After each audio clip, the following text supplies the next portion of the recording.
Hi guys, I'm your host Kella Ella, and this is Rando, New Mexico. Today's episode is dedicated to all forms of motherhood, from our traditional moms to our adoptive moms to the women who stepped in when we needed them the most.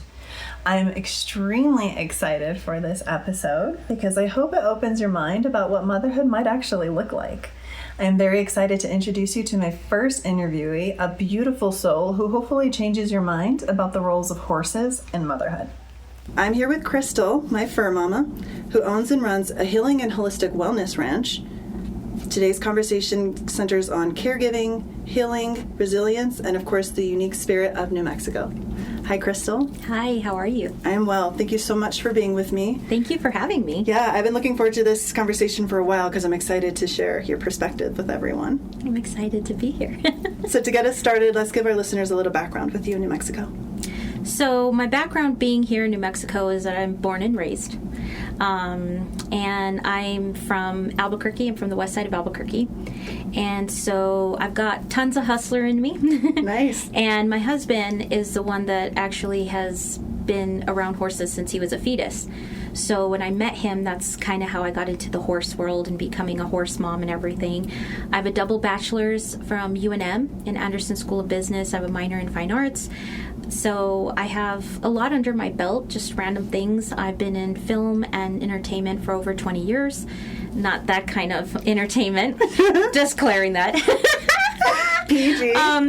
PG, just voice, piano, things like that, and helping people with, acting. And so my experience in being in New Mexico is being born and raised. Awesome. So you kind of talked about, your husband's involvement. So how did it manifest to you? And then kind of give us an idea of what is today. Awesome. Yeah, that's a really cool question, and kind of a fun question to go on the little journey with it, is that I actually met my husband with a friend that did music, and I was doing a lot of music back then. And so when I met him, he was a horse dad.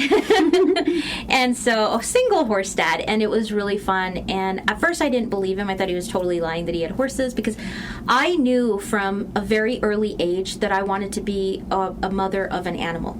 Like, I knew in my heart, like, I wanted to be a mother of animals. I have a really deep connection with them. Yeah. And, maybe someday, if God sends me a baby somewhere, and it's like, here, you and Chris can have this baby that's already made. I'll take it, you know what I mean? But it was one of those things where when I was little, it's like, I had that feeling, like, I wanted to be around animals a lot. And I never was allowed to have animals. So when I grew up, or when I met Chris, he had horses and dogs and all kinds of things, and it was just really amazing. I mentioned that my business degree from Anderson. So I was basically in a lot of business back then when I was in college, and that's around the time when I met Chris. And so when I met him, he had horses, and I went on my first trail ride with him. I experienced horses with him, and I really loved it. I didn't quite understand it to the level that he had. Like, he has a deep love, and I knew I had a deep love, but I just didn't know much about horses. Fair. And so, once he went into fire science for a little bit, and we were living in a home that didn't have a property for horses. So there was a time when we didn't, and we met this lady that is a good friend of Chris's, and so she would have us watch her house out in Corrales, and she had horses and a dog and a cat. We'd watch it. And so that's kind of where I was starting to get more involved. And eventually, when my husband left the fire department, he was like, let's do a horse business.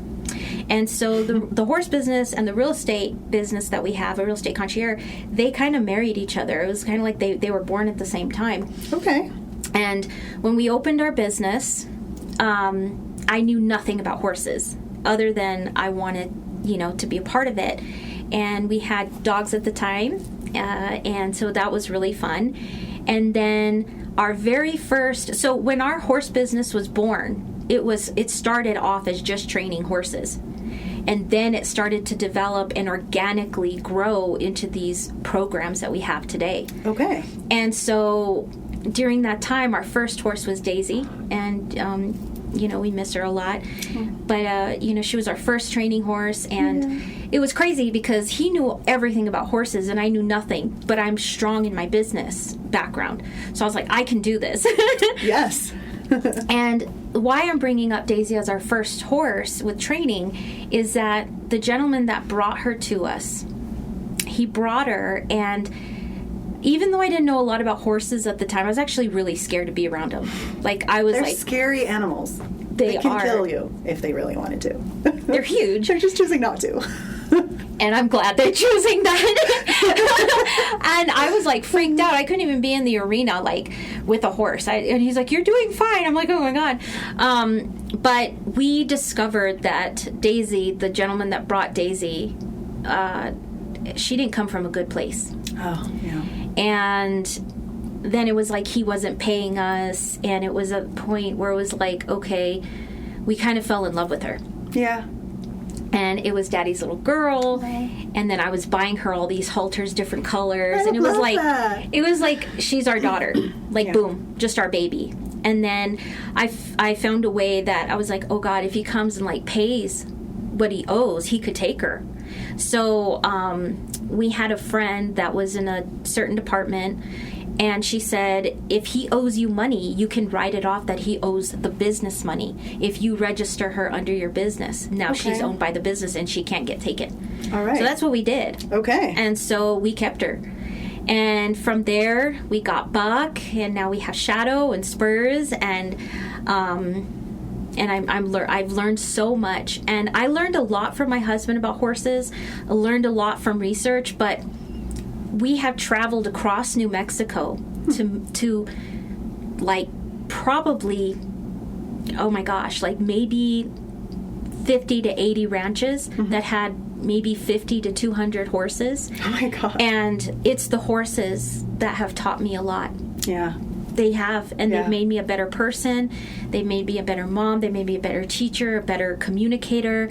They've healed a lot, just in my heart of happiness and believing in people again, which is something that I lost for a little while. Life will do that to you. Yeah. Yeah. So kind of give us the background of what you do today. If you want to let my listeners know what their options are and what they can come do, kind of give us a rundown. Yeah. So I like to say it's kind of like hippies and hickories meet. Okay. That's how we see it. It's a lot of energy, a lot of woo-woo things, but those woo-woo things are important, right? And so we have options. So there are options of our non-riders that people just don't want to ride for whatever reason. They want to get the horse medicine of being around the animals. They want to do groundwork, horsemanship, grooming, whatever it is, right? That's awesome. And then we have a program for people that want to ride. And we teach body awareness. I'm actually globally certified in somatic practitioner work, meditation, pranayama, and mindfulness. So we use a lot of those techniques of how we apply ourselves to be good riders instead of just holding on. Yeah. And so we teach holistic style to Western pleasure, which is more energy. I like that a lot. Okay. We also hold retreats. We hold small gatherings. We do... we do sound baths. I do sound baths, healing sound baths. We do a thing called Artists After Hours, which means, every couple Fridays here and there when the weather is better, we get people that are artists, whether they paint, whether they write, whether they spray paint, whatever it is, and they come together, and we as a collective in the energy of creativity, we help each other enhance each other's creations in the presence of horses. Now, they're not with the horses, but you can see them and get so the one of your effect of horses nature. is not Picasso in the making. I don't know. That's a question. Do we start that now, or we teach the horses to paint? If I had to pick one of my horses that would paint, I'd probably think it's Spurs. Okay, Spurs, no pressure. So what's probably the most popular thing you do or offer or maybe see starting to come up on the rise in the services? Holistic style riding. That's been a thing of ours for a very long time. But when we first started 14 years ago, people thought we were crazy. Yeah. Like, oh, wait. That's the expected reaction. Yeah, and we did rodeo and things, but it wasn't our gig. You know what I mean? Yeah. It was like, okay, we can teach you to be a better barrel racer, which is totally fine, you know, and people that do it, we teach it, you know. But our style is more holistic. And so I think that's being more on the rise of saying, okay, we don't have to walk, trot, and run in one day. Where are we at, and what is the horse saying to us of what we need to work on ourselves, right? Yeah. Let's take things slower. Let's learn about the horse itself and the horsemanship.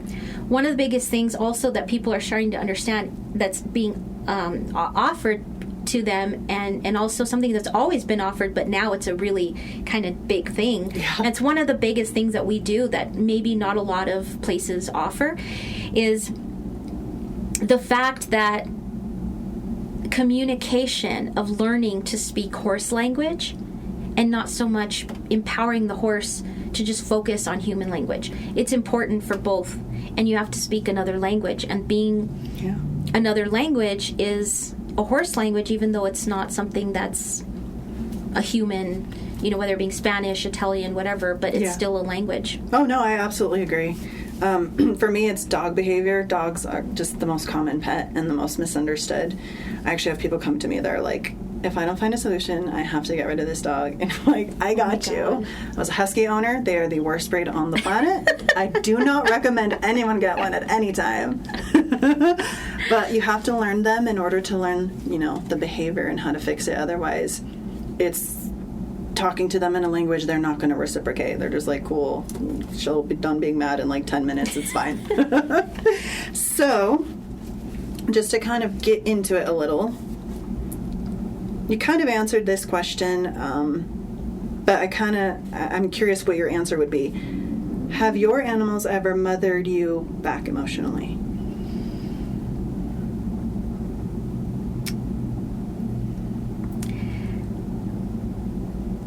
I think Daisy, because she's a mare.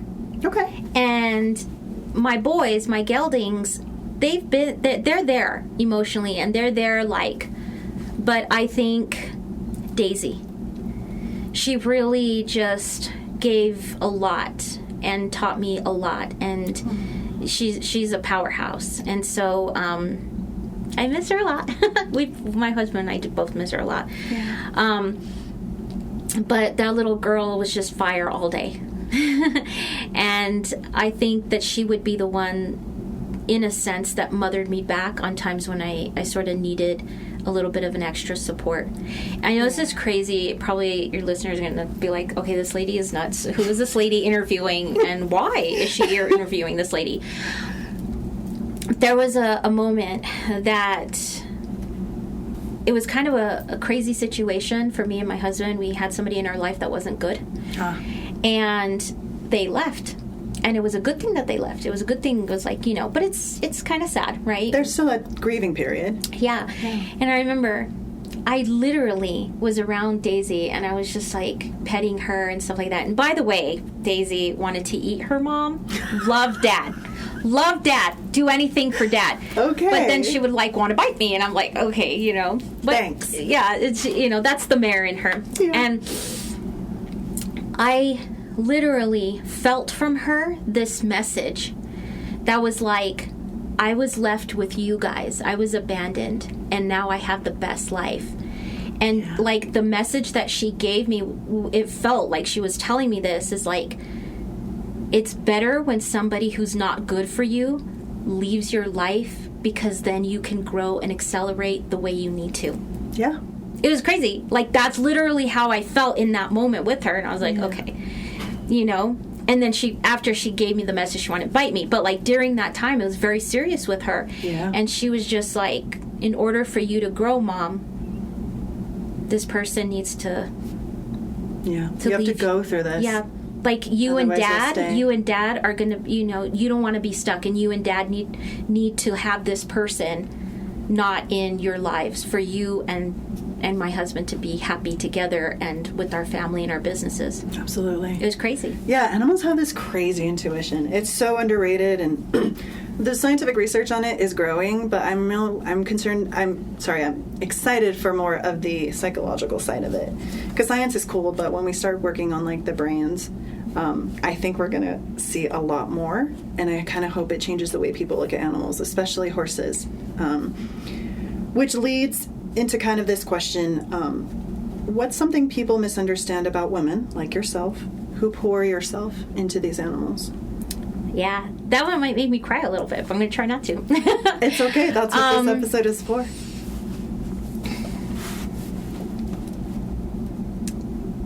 So I told you I'm born and raised in New Mexico, and my grandparents raised me. So I'm an only child, explains a lot of brattiness, and another puzzle piece. Just another puzzle piece. Oh, that's what. So that being said, my grandma, who I've never said grandma, if it even feels weird saying it right now, because she is my mom. She raised me. But she always used to say, just because you didn't grow in me doesn't mean that you grow in my heart, and it was even stronger of a bond. And that's how I feel. And I feel like people misunderstand the fact that, when they ask me, do you have any kids? I have 7. I have 3 horses, 2 dogs, and 3 goats. Yeah.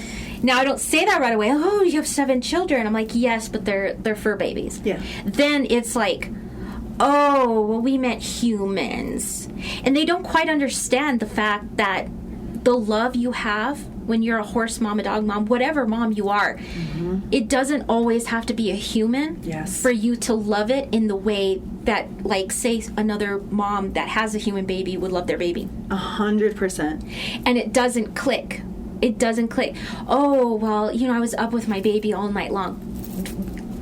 Totally valid, right? You're up with your baby all night long. Yes. But when my baby's sick, I'm up all night long. Yes. Praying, doing sound baths for him, like whatever it is, And so I think people underrate the motherhood of an animal or fur mom. And it's kind of sad because it's like they don't see females as a mother unless you've given birth. And it's unfair because when you have a connection, and you know this because you love, your animals. Oh, yeah. You see them literally as your children. And it's like, you think about them every day.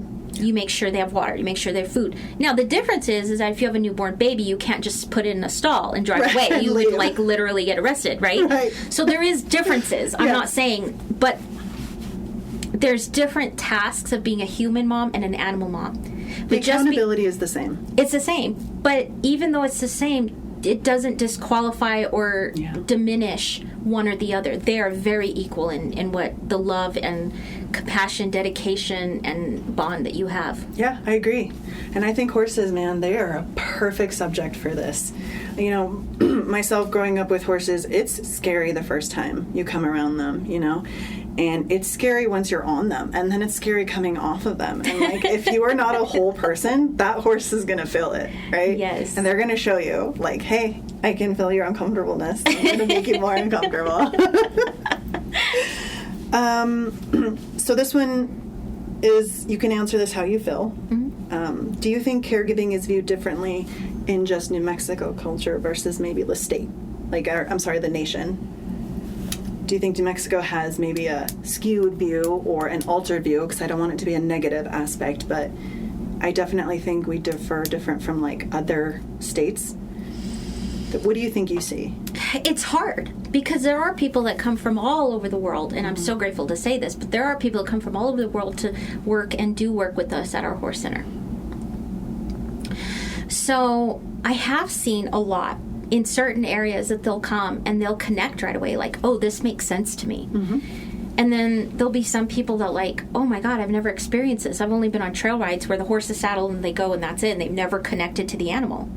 And they're like, oh my God, 2 weeks ago this couple came and we didn't really ride. It was more connection work. And they've done trail rides and things like that. And the crazy thing, when they were leaving, they told my husband and I, they were like, you guys never stop doing this. What you do here is something that touches people's hearts. And it was wild. I have one quick story where this lady flew in, and I didn't know what she was going through. I don't really ask, and then people tell me. If they tell me, it's fine. But apparently, she was going through a very heavy divorce. And when she worked with the horses, we did light riding, maybe no riding. It just depends, you know. We did breath work mostly with the animals. And she was like, oh my gosh, I felt healing from them today. I felt a support I could never feel. And then I had another lady who flew in from a different state. And she's like, oh no, I get this. I get this all day. Like, where I'm from, everybody understands this level of connection. And it's like really strange. So different parts of the United States, I feel, yes, get it. And then some parts it's like foreign. Here in New Mexico, I think in Santa Fe, they get it more. I could see that. But when and in other places, it's like they're learning, but they quite haven't grasped the connection of this isn't just a farm animal or a tool, say, right? We're so, you know, everyone in New Mexico, they're cowboys, they're using those horses to work, that I could see why there might be like a disconnect or a slower of movement of them understanding the emotional part, because we weren't really raised that way.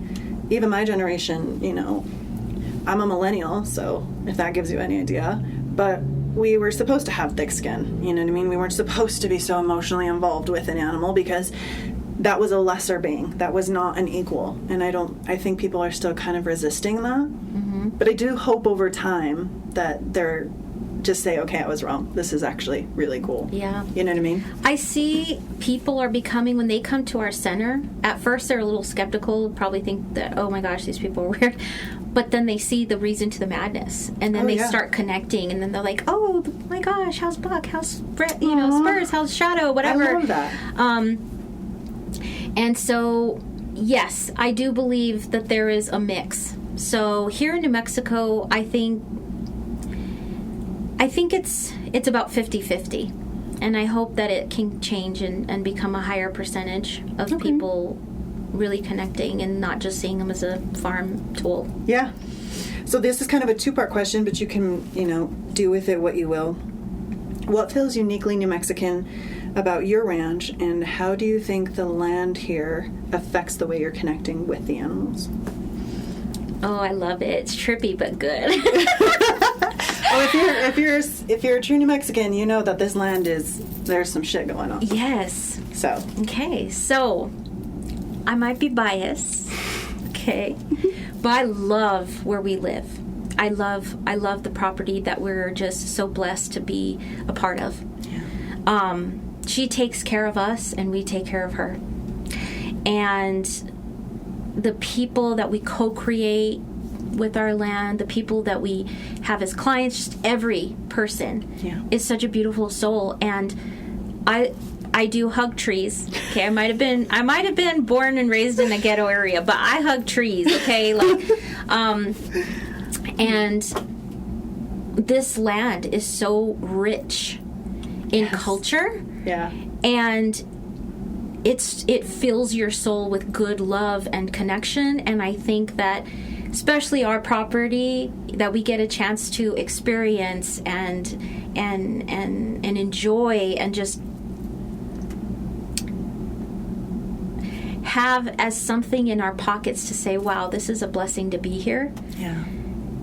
Our piece of land that we get a chance to experience, right, is so amazing, because Chris and I have poured a lot into it. Yeah. And she's like, hey, I'm going to take care of you guys. And we're like, we take care of you. We have a really good relationship with her. Yeah. Or him. I think it's a her, but, you know. Yeah. I really do think it's a her. But we have such a good relationship that I ask the land to ward off anybody that shouldn't be of good intention, and anybody with good intention to open to be accepting to them. And I've had people step in when they drive in, and they're like, oh my God, it's like I drove into a different world. And the trees, they're gift giving. You know, they cocoon. Yeah. They cocoon you into this beautiful safe zone. They do. So, you know, there's places that are haunted, right? Yeah. And so when you walk into a place, you're like, whoa, like is this haunted? You like can you can feel it. The weight. I don't believe our place is haunted, But I do believe that the land, she's amazing. You know, she has fruitful peach trees. We have fruitful cherries. I love that. There's life on our land. Yeah. And so, you know, she's good to us. That's awesome. I love that. Do you think your understanding with the land is influenced by, like, New Mexico itself? 100%. Just because what you're saying resonates with a lot of the Native American outlooks and traditions, which I absolutely adore and 100% believe there's truth to. So I can just kind of see. Yeah, you know, she has ancient ancestry to her. So yes, I do believe it was influenced by a lot of New Mexican culture. It could be from, you know, thousands of years ago. It can just be from the collective of being here in Santa Fe. Yeah. And, you know, it could just be a bunch of things. And we co-create with, you know, so many wonderful people to have a very strong culture at our little business. Yeah. And so, yes, I do believe it's influenced by a lot of New Mexican culture, rich vibrations. Awesome. Yeah, I mean, it's hard not to when you're surrounded by it.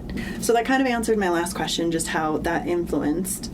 This one's a little bit fun. I hope that it kind of makes you think outside the box.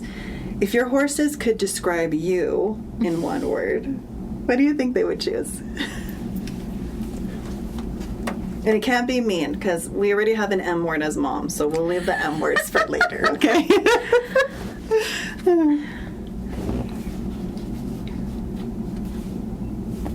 If they had one fun word to describe me, like...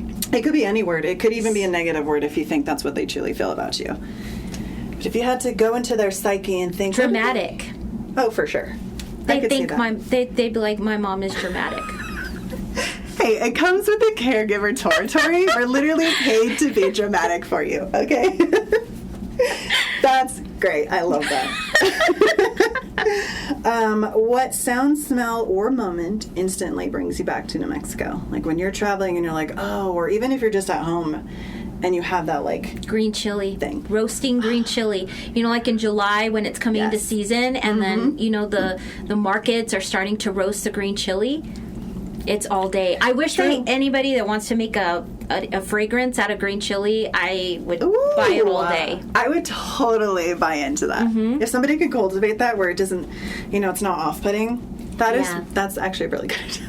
Yeah. I might steal that. Just kidding.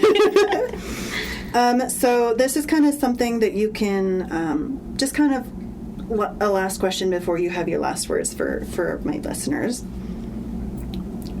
When people leave your ranch, what's the one thing you hope they carry with them? Empowerment. I love that. And there's times where people walk in, and this is crazy, but they'll come, and I get to see how they come. That's I know exactly where you're going. And then I get to see how they leave. Yeah. And it's wild. That's great. And so that's what I want them to feel is the empowerment that they cultivated while they were there, and to feel that empowerment throughout their lives, like throughout whatever they're doing. Whether it being a presentation, whether it being a teacher, whether it being, you know, an environmentalist, whether it being a politician, whatever it is. But just having that empowerment that the horse gave.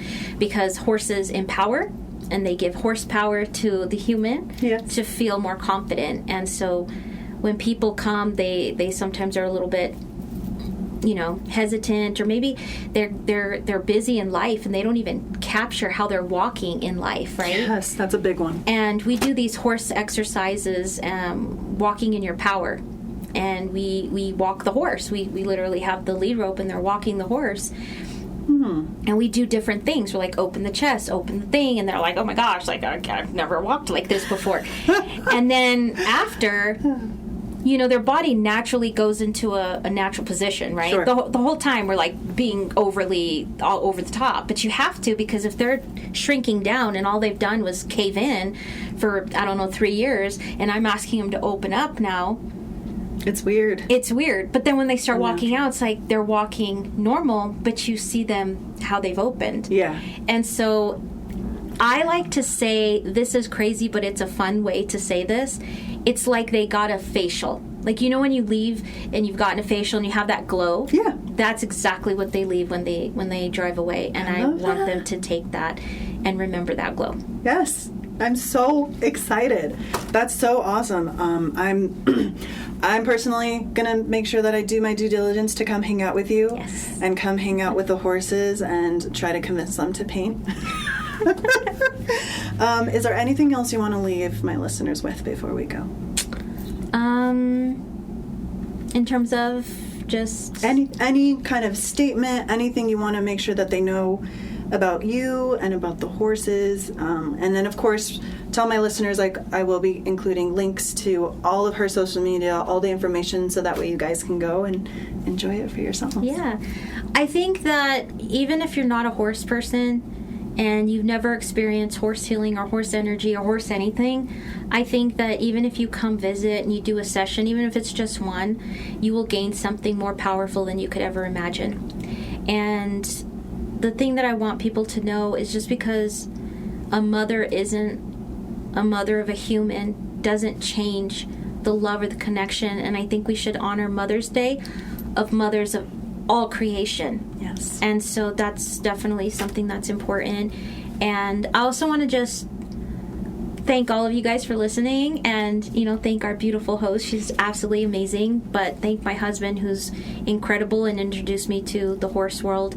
And I also want to thank my horses and my animals for allowing me to be their mom. It's an honor beyond measure. I also want to say lots of love to Azure Lux, who we do a lot of co-creating. They're a beautiful business and beautiful owners that we get a chance to experience wonderful things and co-create with the land and our businesses and all of those things. So I just wanted to say a little thank you and lots of love to them. You guys can Google them and see all the wonderful things that they have and their Airbnbs and everything that they offer. Awesome. But yeah, just if you feel like you're going through something, whether it being a breakup or whether it being, you know, a transition with a new job, horses can help and heal and promote so much empowerment. And don't discredit it. Don't think, oh, it's just for somebody that knows horses or it's a horse ride. It's not. It's absolute energetic medicine to the soul. That's beautiful. I love that. Well, listeners, for lack of better term, you heard it straight from the horse's mouth. A very beautiful mouth, by the way. More to come. All the information that you guys heard today, including the links to our beautiful interviewee, will be, of course, on all of my socials. And you can always feel free to reach out. Until next time. I don't know about you, Randos, but after hearing that, I am so excited to get to the ranch, to not only learn about myself, but the horses too. I highly encourage, no matter what your level of riding, that you check out the ranch. All of her socials and links will be in my social media. On a completely different perspective, which I am very excited that I had the opportunity to offer, we are going to learn about moms through a man's perspective. I am introducing my very good friend, Ryan. Randos, I am sitting here with my very good friend to talk about something that a lot of men don't really get the chance to, their moms. We're reminiscing on growing up in New Mexico, childhood memories, and the women who quietly shaped who we are today. Welcome to the show, Ryan. Thank you. I'm excited to be here. Thank you. I had Yes. to convince him to be here with non-life-threatening measures, so thank you so much. You're welcome. To give my listeners context, tell us about, your relationship in New Mexico, how long you've been here, whatever you want to tell us about yourself. Okay. I think everyone says this, but born and raised in New Mexico. I've been here most of my life. Little spouts of Albuquerque living, but the longer I've been here, I get to know a lot more people, the culture. I have friends in both the music industry, artists, people who run their own coffee shops, things like that. So it's nice I get a bit more feeling for New Mexico and appreciative of it. Awesome. So born and raised. Yes. So just jumping right in and getting to the feels. Yeah. What's the first thing that comes to mind when you think about your mom? So most of all, her kindness. Yeah. Yeah. My mom's, very emotional person. She'll always cry over the big and small, not underpinning the small things, but she feels deeply, and she loves her kids, and that's who she is as a person. Awesome. Yeah. I love that. And for my readers, we actually go way back to high school, which we're not going to say how long ago that was. But I can say that that's very much true about your mom and your family too. Yeah. And it very much shines through you too, because that's something you also carry. Yeah. What is a very New Mexico memory you have with her? I mean, I think the number one thing, because I was talking to my mom about it, making bizcochitos with her. That's like our staple. That's our like It is, yeah. our tradition. Especially now, now that my sister's back in town, but before it was just me. So during Christmas time, it's like the prep. Yeah. And not just bizcochitos, but like learning the recipes, and then what's nice is that I get to learn like the traditions. So through my mom, these are all her mom's recipes, and then of course like my dad and his mom, like she handed down a couple of recipes. So it's like I get like the full scope of 2 generations of handing down things. Yeah. Some of it's lost, some of it's like trying to figure things out as I go, but yeah, and the bizcochitos has been like her thing for a long time, and so That's awesome. I will say this, that was something we kind of take for granted as a kid. yeah. But then when you grow up, you're like, oh, I love this. Yes. Yeah, it's sweet. I appreciate that. So would you say that's, my next question is, what's the most comforting meal? Would you say it's that, or is it something different? So I would say, as far as my mom goes, she's like a casserole genius. That's Okay. like her specialties, or stews. She grew up in like a larger family, so it was like large meals. So every time she cooks, it's like for an army of people. So like hot stews, like a bondiga soup, or like green chili stew, things like that. Love it. They're so home cooked, warm heart meals. Yeah. And but her actual specialty is like desserts and baking. Yeah, so I have a sweet like, tooth, so- yeah, so I think you'd enjoy it, because it's like, Mom, stop! I'm trying to diet to this week, and it's like cookies, brownies, fudge. So that's where you go cherry when you cobbler. want to cheat on your Oh diet, yeah, right? I don't get a say in it. It just happens. You got to allot for that Yeah, in your and plan. I'm weak-willed, so yeah. I love that. So the common debate that we hear, red or green? Dependent, but Okay. I'm a Christmas person nowadays. Okay. I like a little bit of this, a little bit of that. Yeah, that's safe. Sometimes like handheld burritos, I like the red. Smothered burritos, I like the green. Yeah, It just- that's a yeah. good. Okay, I like that. Yeah. All right, I like it. I was not forced to eat chili when I was younger. Like some parents kind of like make you. Yeah. My mom was very sweet, and so I'm kind of a little bitch, and I'm still acquiring a taste.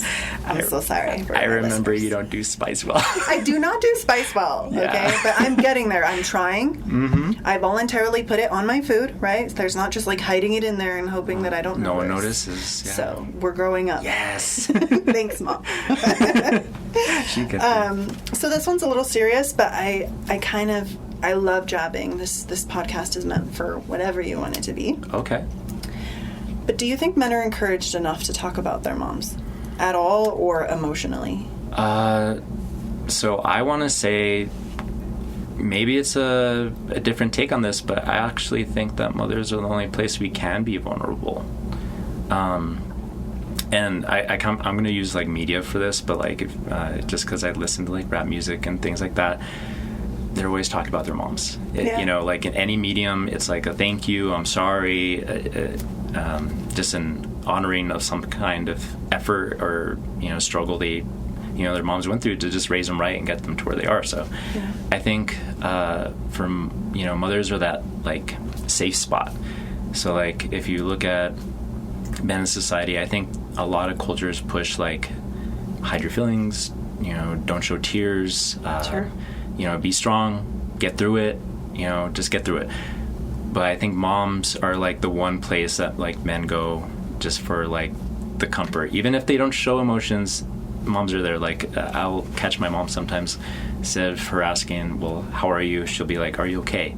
and sometimes I'm not. And she gets a feeling from my energy, and it's enough to be like, she sees something I'm not willing to go down, but it's just nice to have someone there. Yeah, she's aware. She's aware. Yeah. Yeah. And they don't always speak on it, which I think we appreciate about our moms. I think it's the grace that they give us. Yes, the space. Yeah. Absolutely. Yeah, I appreciate that. Yeah. So it's the same. I mean, I think it works both, men and women. I think it's the same, Do you think the culture's changing about men and their emotions and, like, even mental health? I think it's talked about more. Okay. I definitely think it's talked about more. And then, I think with any change, there's like a backlash. So, some will, refuse it, and some others will definitely embrace it. Yeah. I embrace it a little bit, and I think a lot of the people I surround myself with are embracing it a little bit more. Like they're more, if they need help, if they need assistance, if they need to talk about something. It's good to have like a good support system. And I think, as far as men go, I think, like I said, they, have brought up to be tough and strong and not show things or laugh it off. But at the end of the day, maybe they just need like a different support system or to look for it. I mean, change is hard. Healing is hard. Sometimes that's like the harder thing, rather than like just, it's easier to sometimes cover it up and act like everything's okay than it is to like reach out. Sure. Yeah. Yeah. No, but I agree that I think men are at least considering it more these days. You which think is so too. Which is, hey, that's traction. That's how things start, right? Right. Exactly.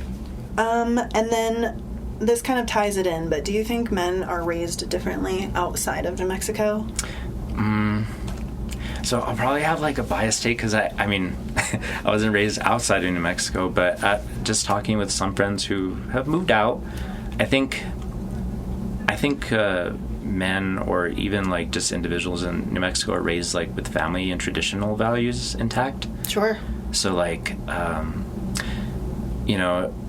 different families that I've been to, like a friend's family, dating, if I go to their house, there's always like this communal thing that goes on. Like they're, door wide open, share the home, share the food, share the company. Yeah. Like, and then you adopt different moms. So like, besides my mom, I know like a lot of different moms growing up, or like secondary, third moms. Mm-hmm. They treat you like their kid. They scold you. Like they scold you like you're. Yeah, exactly.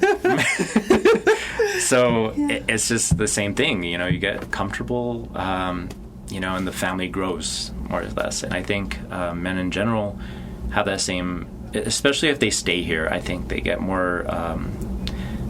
They like the community, the gathering of families, the having one of their own. Outside, I think people are a little more, driven to other things. Maybe they move away from families, so it's a little harder to have that same familiarity with it. Sure. Yeah. But, and then it's like a smaller town. Like, I feel like we know, I'm sure someone is a friend of a friend of a friend, and then like it just circles around, and I know them from somewhere, so yeah, people know, No, I actually appreciate that about our town. Yeah. It can be helpful in some ways. Sometimes it can kind of bite you in the butt, but for the most part, there's a negative to it. There's always a caveat, right? The news will get out. What is the funniest memory you have with your mom? Well, so I am kind of like a good combination of both my mom and dad, but I think I share my mom's clumsiness or like goofiness. Oh yeah. Like trying to nail down like a specific memory of like something that's made me laugh is hard, just because like every day is kind of like a new thing. But one was like on the Rattler, just to keep it a little New Mexican, Okay. Go to Cliffs, go to Rattler. First, it first came out. Yeah. And that's when she was, feeling well, and she was more adventurous. So she liked roller coasters, and I like roller coasters. So we went on it together, and we scarred a kid in the back because part of her hair, not her actual hair, but the extension came out, flew back, and he thought the Rattler did it. So he was. So screams are real. I'm so Yeah. Oh my God, I love this so much. Yeah. I hope she doesn't kill you. Okay. Maybe. This poor kid. Yeah. Oh, I love that. Yeah. Young kid, fell in his lap. Gave it back at least, but... Hey, he was kind. Yeah, he was kind. Yeah. You get it. I wish I had a picture of it, though. Oh, that would have been so fun to see. Yeah. Yeah. Now that I know what extensions are, because I have not always been girly, now I'm like, oh, Yeah, that's imagine. like $20 right there. Yeah. $20. Like, can I please get that back? Just lost forever somewhere. It's a ghost legend. You got to take your losses, I guess. Yes.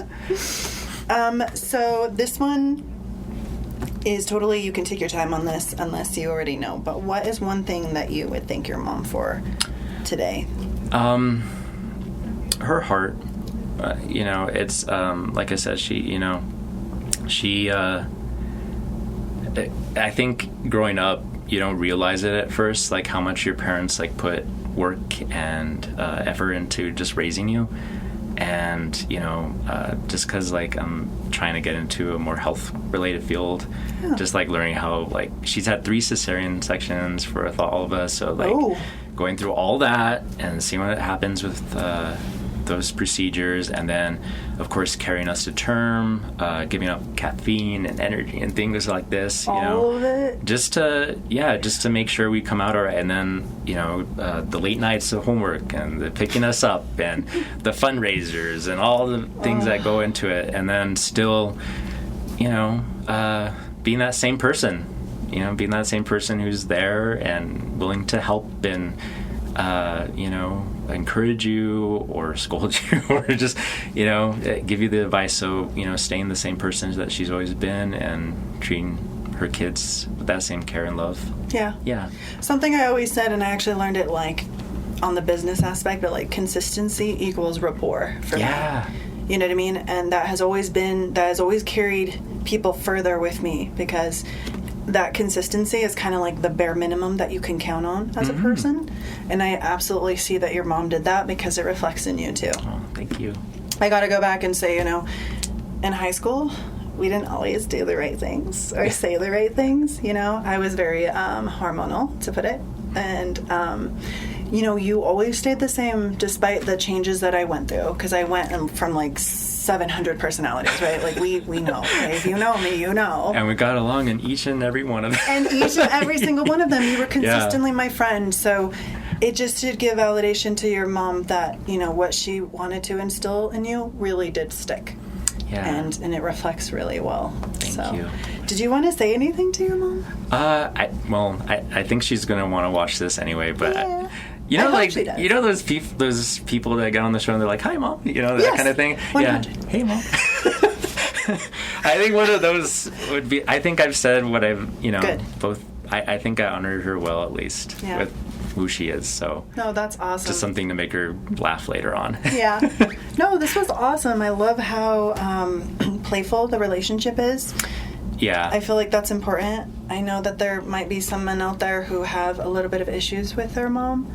Yeah. And so it's just really nice to see a positive outcome, especially in New Mexico, where I feel like we could foster relationships a little bit better, a little bit more, a little differently. Yeah. In a sense, I always like to say that history, time folds into itself rather than repeating. So I hope that nurturing, like you're saying, that wholesomeness around family and like just come sit at my table, I hope that comes back.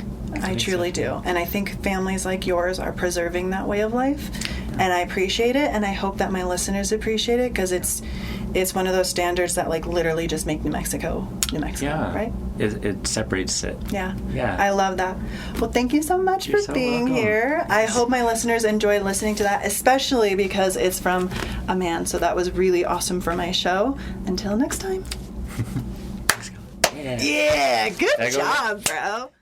What I love about my podcast is it's as diverse as New Mexico is, and that has always been a strong suit of our state. I am so grateful for my interviewees today, and I hope that my listeners learned something about themselves, something about the interviewees, and hopefully took something from it.